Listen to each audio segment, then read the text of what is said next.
นี่คือภาพหน้าผาถ้ำที่บ้านอ่างตำบลนาตาลอำเภอตะงอยแหละนี่มีนับย้อยเป็นนิดเพียงเลยมองนี่คือเป็นหน้าผาถ้ำที่บ้านอ่างตำบลนาตาลอำเภอตะงอยได้นี่นี่ภาพหน้าผาน้ำย้อยนี่คือถ้ำที่บ้านอ่างตำบลนาตาลอำเภอตะงอยได้คือภาพป่าตะคำพาชมเอาภาพบรรยากาศถ้ำที่มาให้เบิ่งได้นี่น้ำย้อยหน้าผาถ้าฝนตกย้อยแห้งกว่านี้ได้นี่ฝนบ่ตกฝนหมดแล้วพี่น้องฝนหมดแล้วก็เลยเอาภาพบรรยากาศถ้ำที่มาให้เบิ่งได้เดี๋ยวจะพาไปเบิ่งถ้ำที่ด้านทางเข้าถ้ำเนาะนี่คือด้านหน้าพี่น้องด้านหน้าได้นี่ด้านหน้าถ้ำได้นี่ด้านหน้าถ้ำที่ด้านนี้นี่บริเวณนี้คือด้านหน้าได้นี่เป็นต้นไม้ด้านหน้านี่แหละคือบริเวณถ้ำที่บ้านนาอ่างตำบลนาตาลอำเภอตะงอยจะได้การเจ้าที่เจะทางหรือว่าถ้ำที่ยังสิ่งที่ทิศอยู่ในถ้ำนี่ก็น้องชายมาถ่ายทำกับอนุญาตเด้อทำที่เด้อทำที่อาจจะเพิ่นที่อยู่ในนี่กับบนนี้ได้เพราะว่าเพิ่นท่านเคยมาเอาพระในถ้ำนี่ได้ออกไปแต่เพิ่นตุ้ยแล้วได้ทำที่นะเพิ่นเอาไปให้ญาติโยมบูชาเอาง่ายเป็นพระศักดิ์สิทธิ์ได้พระทำที่นี่พระทำที่ในตำนานพระทำที่บ้านอ่างตำบลนาตาลด้านในก็สิมีทางเข้าถ้ำได้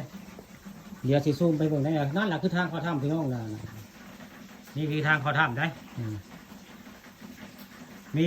ซ้ายขวาได้ทางซ้ายกับเมนได้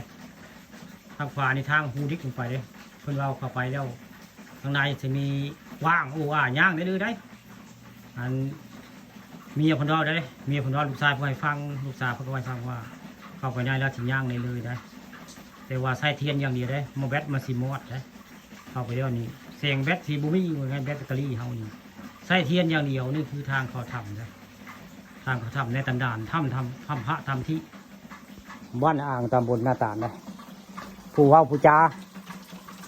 ในถ้ำนี่คือผู้ข่าป่าทองคำพาชมเนี่ยคนบ้านอ่างตำบลนาตาลนะเอาภาพบรรยากาศถ้ำที่มาให้เบิ่งให้ชมนี่แหละคือถ้ำที่บ้านอ่างตำบลนาตาลนะว่าจาโดยผู้ข่าป่าทองคำพาชมนี่แหละคือถ้ำที่พี่น้องไปประยักษ์กะผู้ข่ามาให้เบิ่งนี่แหละคือถ้ำที่บ้านอ่างตำบลนาตาลอำเภอตะงอยแหละนี่อยู่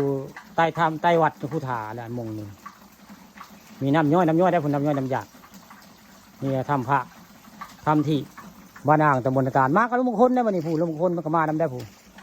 ลุงมงคลคนโก้เทยโยบรรท่ามันก็มานำได้ลุงปุข้านี่ละนี่คนมานำมื้อนี้สิไปท่าถ้ำทางบ้านทางงอยพระปโลอยู่ได้พระเจ้าพ่นยังก็ลุงบ้านอันนี้โคกงอยโอ้พระโคกงอยเนาะพระเจ้าชิพ่นบุญบุญกฐินโอ้นี่12ครับมะเร็งพระเจ้าชิพ่นเนาะมะเร็ง18นาฬิกามะเร็งผู้ข้าสิไปงานพ่นกับเจ้าเย็นมะเร็งสิไปเบิ่งข้าเจ้าเอาภาพข้าเจ้าพ่นลำมาให้เบิ่งในมะเร็งมื้อนี้เอาภาพถ้ำที่มาให้เบิ่งซะก่อนมื้อนี้